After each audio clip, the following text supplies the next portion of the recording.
All righty, welcome back. Time once again for our 10-Weather chat. Joining me today, meteorologist Mike Simon.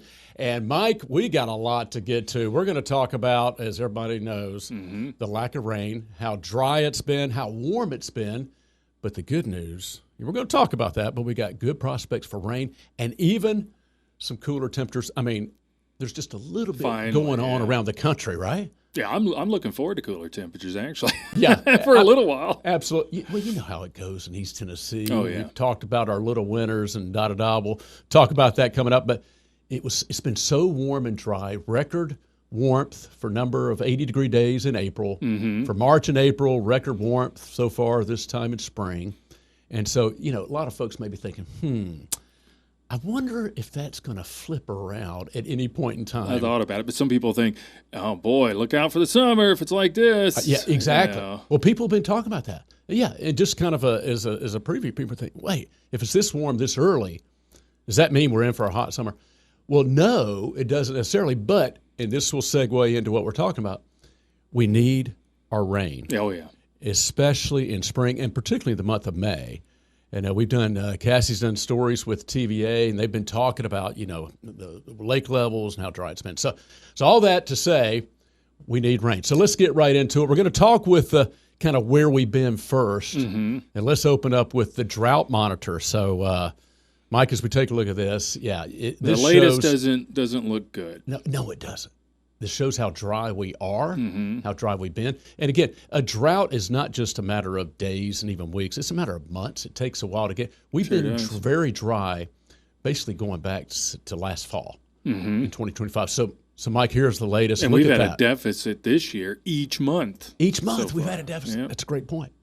So look at that for Knoxville, now the Valley. We had a little rain over the weekend. Not only did that not really make a dent or do anything, it got worse. Yeah. It really didn't help at all. So now we're in a moderate drought for the Valley, from Knoxville to Morristown up into Kentucky, again, in that lighter shade of tan. Now, that's bounded by severe drought down toward Lenore City, Wartburg, up Jamestown, and again on up into Virginia. But look at the red. Extreme drought has really expanded coming up the plateau, the Southern Valley. Look at our neighbors over in western North Carolina. Again, we're going to talk about this in a moment.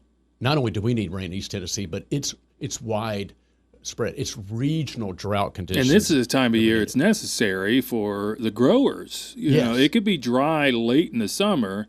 That's fine. Right. But and you don't want it too wet coming up to harvest, because that is a problem. So exactly. You don't want either extreme, do you? No. We need the rain now, and fortunately things seem to be going to be turning around. We'll just see how much. Yeah, exactly. All right. Well, let's segue to this map. This is Mike, you put together these graphics yesterday, and I know you and I and Cassie, I was like, wow, that tells a story. You did a great job putting this together. So I'm going to let you speak to this.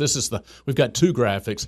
Percent of normal precipitation. This first one takes us back since the 1st of January. This kind of tells us statistically, numerically, if you will, where we're at, and we're nowhere near where we should be. No, I didn't realize how bad it was until I saw these graphics that I made, and how much rain they have received out of the Central Plains and also northward. They're 200, 400% above normal in those places. If you go further north up toward the Great Lakes too, right, while we are just scraping along. Not just us here. We almost seem better than the western part of our state because they're in 25 percentile just since January, but we're closer to 50% at least. Right. I don't know if that's still better, but it's all the states in the Deep South. You can see all the way down southward, and it just causes an exacerbation of the fire dangers that have been going on. Exactly, and we're going to talk much more about that. We've got a graphic coming up that we'll look at with the wildfires, really bad conditions going on in Georgia and North Florida. Well, let's take a look. So this is since January 1, but here's even more, profound. Profound is a great word. Yeah, this is the last 30 days. So now we're honing in. As you said, we're in a deficit every month so far this year, 2026. But now we're just looking at the last 30 days. That takes us from the second half of March through this part of April. And look at that. What are we? 5 to 25% only. 5 to 25%. And you see there's an area 2% down toward Augusta, Georgia, and also into that's a good point. South Carolina. And it wasn't just the lack of rain the past 30 days, past 60 days even. The temperatures, remember last month we had 3 days that were below normal. All the others were above, and several record days. Yes. This month, very similar, only a few days that were below average, and we've been warm ever since. So you couple that with the lack of rain, it's just, it gets extreme. It gets extreme. That's exactly what's shown here. We'll zoom on in just for East Tennessee, but Mike, as you said, the two go together. The warm begets warm, and the warm and dry begets more dry weather, and this is what you get. So there you go, 5 to 25% of normal just in the last 30 days. A little spot up around Middlesboro, slightly better, 50%. All right, so this is a graphic, and folks, if you haven't been aware or keeping up as much as what's going on regionally, but they are having some major issues with wildfires and forest fires in North Florida, around Gainesville, and up through much of south central Georgia, Valdosta, up toward Macon. I mean, look at that. So what we're looking at is the smoke forecast, and I'm going to put it in motion in a moment. But let's talk a little bit, Mike, you and I were chatting a moment ago. It's kind of feast and famine. There's an upper-level ridge. So why is it so hot and dry? Why are there wildfires in Georgia and Florida? Well, there's an upper-level ridge, that upper high. See that clockwise spinning motion off the southeast coast?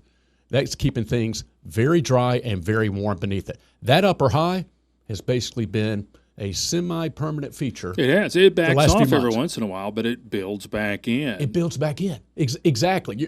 Great point, Mike. It would, scoot on by a little bit, let a little bit of rain come in. We've had a few rescue rains. Just a tease. And it builds right back in. And, look at Florida surrounded by the Gulf and the Atlantic and the South. Eventually, we know something's got to come up out of the Gulf, the Atlantic, something tropical. Hopefully, and they're bounded by water, so you're eventually going to get there. But they desperately need the rainfall, so we need our rain. But just wanted to show you this. What's unfortunate, since you mentioned tropics, I'm sorry to you're good. Just to point, because tropical season's coming up here very soon. It's coming up. And if we have a flow like this, you can see those streamlines going up to the central part of the United States. They've been getting just tremendous amounts of rain. Right. Well, high pressure here over the mid-Atlantic is going to block any tropical systems from coming in. It's probably going to go into Florida, come up from the Gulf into the central part of the United States where they don't need it. Yes. So it could cause some flooding concerns there unless this pattern overall changes. You're exactly right, Mike. That's a great point. And we need it to change. We need everything to shift, I guess you'd say, eastward. Because you're right. Look at this setup. Look at those streamlines coming up from Dallas to Kansas City. And what that means is the Western Gulf is open for business for the plains, as Mike said. Great point. I mean, they got severe storms and heavy rain and flooding, so it's that feast or famine pattern right now. We definitely need it to change. Now, here's some good news. I'm going to put this in motion just so we're going to see. We could see some of the smoke coming up here, Yeah, on Friday. So if it's a little bit more hazy Friday, that's due to the smoke from those wildfires in Georgia. So just want to let that play on through. All right. So here's the good news. Yeah, we need that pattern to change. As you said, Mike, let's spend a hot second or two on this map. This is some good news. Look at this potential rainfall over the next 7 days. Now, we still see the feast and famine from left to right, but there's some good news here for potential rainfall. It's pushed a little bit more our direction. It is in time. I mean, look at parts of Arkansas, and as far as the feasting in Mississippi, that's 4 inches plus. That's on the very right-hand part of the legend. That's probably a half a foot or more in some of those areas. So there's your flooding part. Yep, I know, because they've already had a very saturated ground now. Saturated grounds. 200, 400% above normal. Where's it going to go? Yeah, exactly. Rich getting richer a little bit there. We want it to be evened out, so to speak. And look at the southeast coast, from around Savannah up to Hilton Head. That's where they really need the rain because of the fires, and it doesn't look good there. Doesn't look good. And I know this is a southeast map. Unfortunately for Florida, just in the next 7 days, again, we hope this changes. Unfortunately for Florida, they're not really going to see what Mississippi and Arkansas are seeing. So let's zoom on in. Well, the wet season typically starts in Florida late April. Yes. And mid-late April. Yeah. And it really has kind of turned off the tap right now there. So, well, you know what? Maybe, and this is going to segue a strong clue and hint, right? We're going to hopefully see a pattern change into May. And maybe there's better news. That's a strong hint coming up, including for Florida. So look at our potential rainfall, Mike, next 7 days. And you and I were chatting about that's a widespread 1 to 3 inch rainfall. This has been upped. Yeah, I haven't seen these colors like this in a while because of the drought we've been in. Yeah, exactly. No, we haven't. It's been, much of the year we haven't seen this much. Some of our models are showing some areas could see just under a month's worth of rainfall over the next 7 to 10 days if we extended it out. So this all leads to, yes, good news, folks. It does look like a pattern change could indeed be coming our way as we get out of April and say hello to and May. Over time. Now, normally, yes, it can fluctuate. Seasons will drift, right?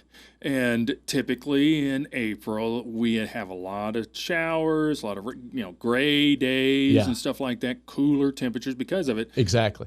Just hasn't happened.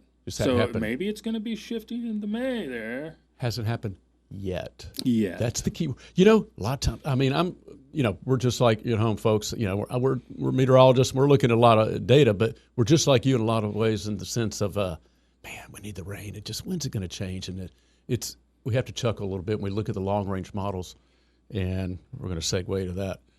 And they're showing some of this. First week of May, better. It looks better. A little bit of above-average precipitation chances. And here's the other part. Mike, we're going to need jackets again.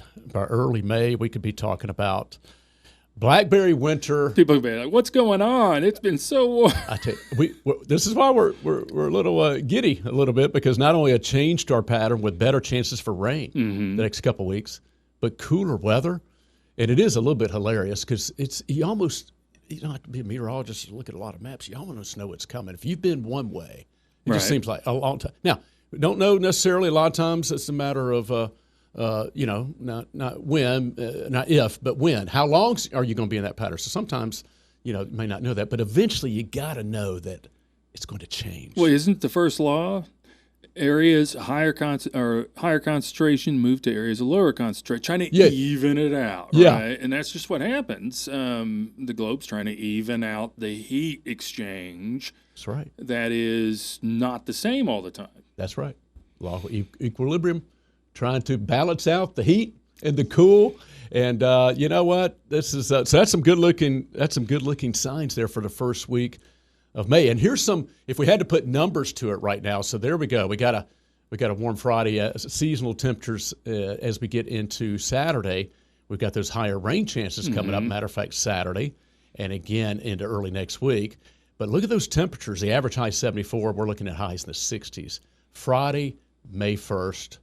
Robin Wilhoit's birthday. It's my son Nolan's birthday. Oh, wow. And Becca's about to have a baby. So it's all coming together. And there's a full moon coming up here, too. Becca will be happy to know about it. I mean, look at that. We've got all kinds of changes as we leave April and say hello to May. So now, people may look at the 60s, 66. Oh, man, it's going to be so much cooler. Well, it all depends, too, whether we have clouds or not. Yeah. This time of the year, the sun angle is much higher at noon. Right. And it may be great. 60s, sunshine. I mean, that'd be nice. I tell you what, that's still flip-flop weather. You have a long sleeve. Exactly. Above and below, it'll still be dressed appropriately. So it's going to be a much better pattern, it looks like. That's the good news, and we'll look forward to that. Got a lot to look forward to coming up as we head into the month of May. Hopefully we have more spring rain chances, and we'll be, I'm sure, talking more about tropical weather as we go in time. And hopefully some good news for Florida. Just keep those folks in Georgia and Florida in your thoughts and prayers because they can really use the rain. This year it'll be Mayflowers.